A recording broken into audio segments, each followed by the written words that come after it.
وظننت أنا أني بذلك حزت غنى فوجدت أني خاسر فتلك مظاهر لا لا لا نحتاج المال كي نزداد جمالا جوهرنا هنا في القلب كلا لا لا لا نرضي الناس بما لا نرضى আসসালামু আলাইকুম, কেমন আছেন সবাই? আশা করছি সবাই অনেক ভালো আছেন। আমার একটা নতুন ব্লগে আপনাদেরকে স্বাগতম জানাচ্ছি। আজকে সম্পূর্ণ ভিন্ন একটা ভিডিও করতে যাচ্ছি। সচরাচর আমি এই ধরনের ভিডিও তো করি না। আপনাদের সবার জানার সুবিধার্থে বলি, আমার পেজের নাম এক্সপিরিয়েন্স উইথ আখি। এর মানে হচ্ছে আমি প্রতিদিন নতুন নতুন এক্সপিরিয়েন্স করতে পছন্দ করি এবং এই পেজটা যেহেতু একটা কন্টেন্ট ক্রিয়েশনের জায়গা, আমি এখানে সবসময় চেষ্টা করি বিভিন্ন ফরম্যাটের বিভিন্ন ধরনের কন্টেন্ট ট্রাই করতে। সেটা হোক ফানি, সেটা হোক বিনোদন, সেটা হোক রান্না বান্না, ব্লগিং, তারপরে সেটা হোক ঘর গুছানো থেকে শুরু করে সব কিছু।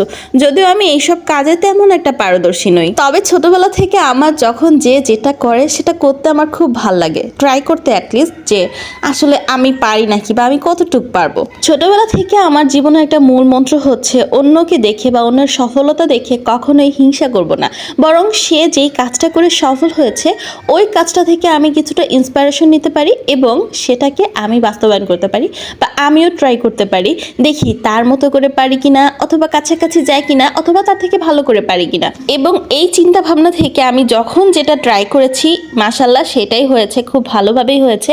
হয়তোবা তাদের থেকে বেশি পারিনি, অনেক সময় পেরেছি, অনেক সময় কম পেরেছি, বাট পেরেছি। অ্যাটলিস্ট আমি চেষ্টা তো করেছি। কাউকে দেখে হিংসা করে জ্বলে পুড়ে না গিয়ে অবশ্যই কিছু একটা করার চেষ্টা করবেন। হয়তোবা তার থেকে ইন্সপিরেশন নেবেন, আপনি তাকে বাহবা দিবেন। এর মধ্যে হচ্ছে নিজের আসল সফলতা। কিন্তু ওই যে হিংসা করে মানুষের বদদোয়া করবেন, মানুষের ক্ষতি চাইবেন, বিশ্বাস করেন লাইফে কিচ্ছু করতে পারবেন না, কিচ্ছু না। রমজানের মাস চলছে এবং রহমতের 10 দিন শেষ, এখন হচ্ছে বরকতের মাস। আমার না মালটা, আপেল, ফল এগুলো খেতে একদমই ভাল লাগে না ইফতারে। এজন্য আমি আজকে একটু রিফ্রেশমেন্টের জন্য একটু মালটা দিয়ে শরবত বানিয়ে ফেলেছি এবং এই শরবতটা খেতে ভালোই হয়েছিল। আমি এক্সপেক্ট করি নাই যে মালটা দিয়েও শরবত বানানো। বাসায় শরবত বানানোর দায়িত্বটা আসলে আমার শাশুড়ি আম্মার। আমি শরবত খাইও না, আর আমার হাতের শরবত নাকি ভালো হয় না, এজন্য তারা আমাকে দিয়ে বানায় না, মানে তারা নিজেরা বানায় না। তাদের অনেক মিষ্টি পছন্দ। আমি তো এখানে খুব অল্প মিষ্টি দিয়েছি। আমার এইটা দিয়েই মনে হচ্ছিল যে আমি অনেক মিষ্টি দিয়েছি, এটা মনে হয় খাওয়াই যাবে না, শরবত হয়ে যাবে। আসলে আমি চিনির আন্দাজতানা করতে পারি না, সেটা চা বানানো হোক অথবা শরবত বানানো হোক।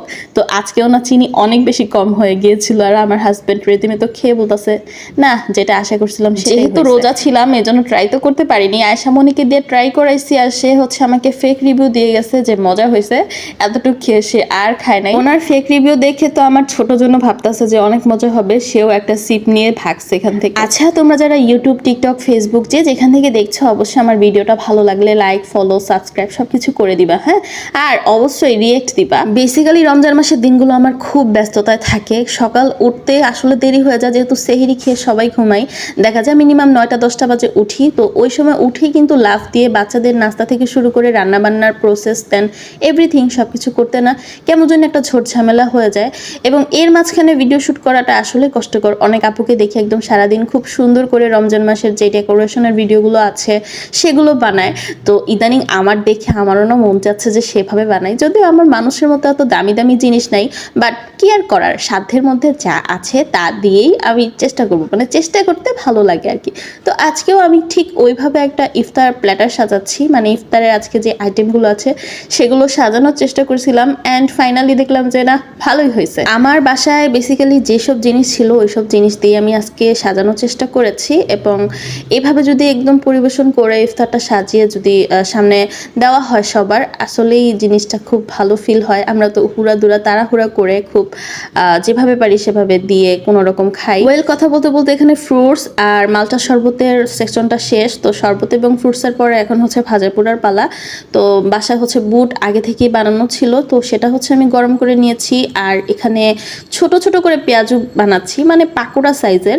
প্রতিদিন তো বড় বড় পেঁয়াজু খাই, তো আজকে ভাবলাম যে একটু মানে ডিফারেন্ট কিছু করি। এন্ড গেস হোয়াট, যখন আমি এরকম ছোট ছোট করে মুচমুচে পেঁয়াজু ভেজেছিলাম, এটা আসলেই নর্মাল পেঁয়াজ থেকে অনেক বেশি ভালো হয়েছিল। আমি একবার বাহিরে মানে রাস্তায় আস্তে এরকম ছোট ছোট পেঁয়াজু খেয়েছিলাম। এখানে কিন্তু বড় মনে হচ্ছে, এগুলো খুব মিনি সাইজ। এন্ড এই পেঁয়াজুগুলো এত মচমচ করে ভাজার পরে একটা জিনিস সবচেয়ে ভালো লাগে, সেটা হচ্ছে একদম ইফতারের সময় পর্যন্ত এটা মুচমুচে থাকে। এটা একদম কিছু চেঞ্জ হয় না, নর্মাল পেঁয়াজুটা তো চেঞ্জ হয়ে যায়। তাই আজকে থেকে ভেবে নিয়েছি এভাবেই রোজ পেঁয়াজু ভাজবো, বড় বড় করে ফ্রাইং প্যানে আর ভাজবো না, এরকম একটা লোহার কড়াই নিব এবং সেখানে এরকম মুচমুচে করে ভাজবো। দেখেন কতটা লোভনীয় হচ্ছে এবং জিনিসটা খেতে না বেশ মজা হয়েছিল। বাকি ভাজা পোড়াগুলো আজকে কিনে আনা হবে, এত কিছু বাসায় বানাতে এখন আর মন চায় না। তো বাইরে থেকে আলুর চপ পেঁয়াজু কিনলে আমার ইফতার পুরো ডান। কি করবো, রোজা ছিলাম, এই পেঁয়াজুগুলো আমার পুরো ডাকতেছে যে আখি আমারে খা দেখ আমি কত মোচমোচা, কত সুন্দর পারফেক্ট। আচ্ছা একটু মজা করলাম না, বিষয়টা সত্যি ছিল। তো যাই হোক, ইফতার পর্যন্ত অপেক্ষা করেছি, ইফতার সামনে রেখে অবশ্যই বেশি বেশি দোয়া করবেন। আমিও দোয়া করছিলাম, দোয়ার পরে বা আগে একটু ভিডিও করে রাখছিলাম। আজকে ছিল হালিম, আমি ইফতারের শুরু থেকে শেষ পর্যন্ত হালিম ট্রাই করেই গিয়েছি, মানে হালিম ছাড়া আমার চলেই না। সবার জন্য অনেক অনেক দোয়া, আমাদের জন্য দোয়া করবেন। আল্লাহ হাফেজ।